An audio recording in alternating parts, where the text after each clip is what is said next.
Former Minnesota Fighting linebacker Kentrell Brothers pissed hot again, and the 27-year-old has been suspended for the first 9 games of the 2020 NFL season for use of performance-enhancing drugs. Now, he was a free agent, but now that definitely precludes his potential employment, as he's going to miss most of the 2020 season. But second PED violation. He was popped for 4 games ahead of the 2018 season.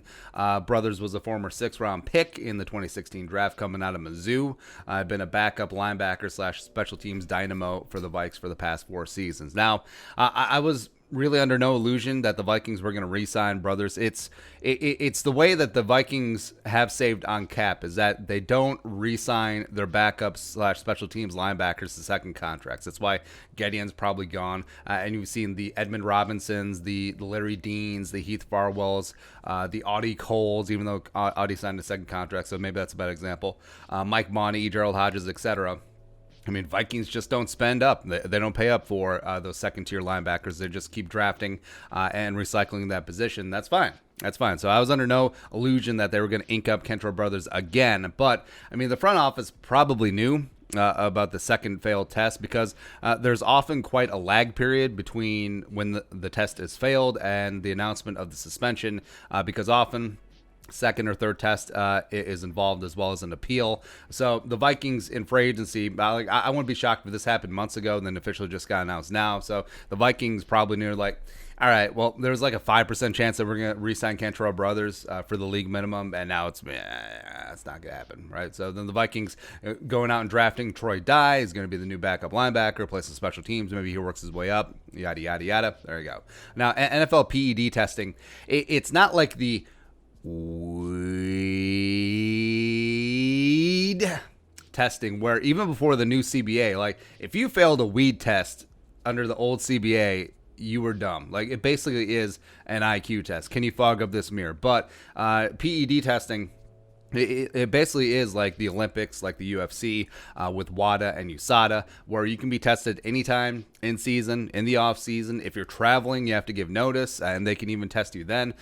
It's funny. You'll see occasionally a punter will have a monster punt or make a big tackle, and then he'll get a PED test notice the next week. It's funny. It is funny, right? But that's what happens. And you get the call. You have 4 hours to produce your piss. If no, it counts as a failed test, right? And also, I have a feeling that the NFL rules are a little bit more lax than, say, the UFC with USADA now, baseball, and non-Russian Olympic teams. I mean, just maybe.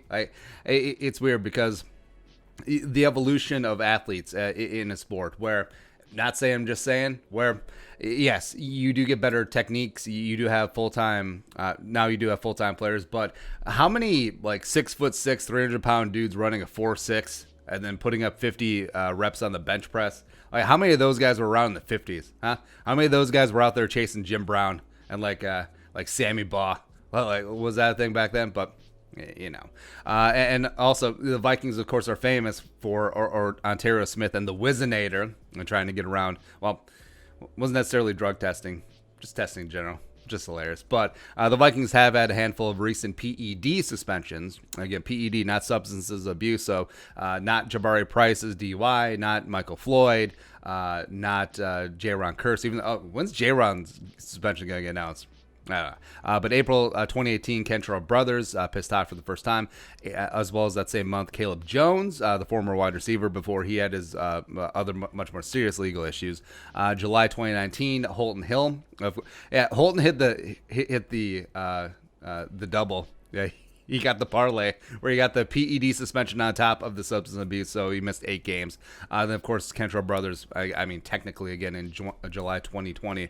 Now, not enough to say that there's a pattern of an epidemic here with the Vikings with PEDs, but also you notice who it is on the Vikings as well as who it is league-wide generally. It's always the fringe roster guys who are just trying to get a little edge, maybe get their hat in the ring, maybe become a starter or just stay on the 53-man roster because That's a lot of money. Like, even though we say league minimum as well as rookie contracts are relatively tiny in the grand scheme of things, I mean, that's still life-changing, generational changing of money if you take care of it, right? And if you can stay relevant, stay in the league for a number of years when maybe you didn't have the natural God-given ability, even if you maxed out with your work ethic to be on the roster, but you just have a little edge, a little something, right? It's a whole theory about why steroids were so prevalent in baseball, because it's just like there's a little difference between AAA salary and then making the show, just being on a roster, even if it's just a September call-up. I mean, that dough,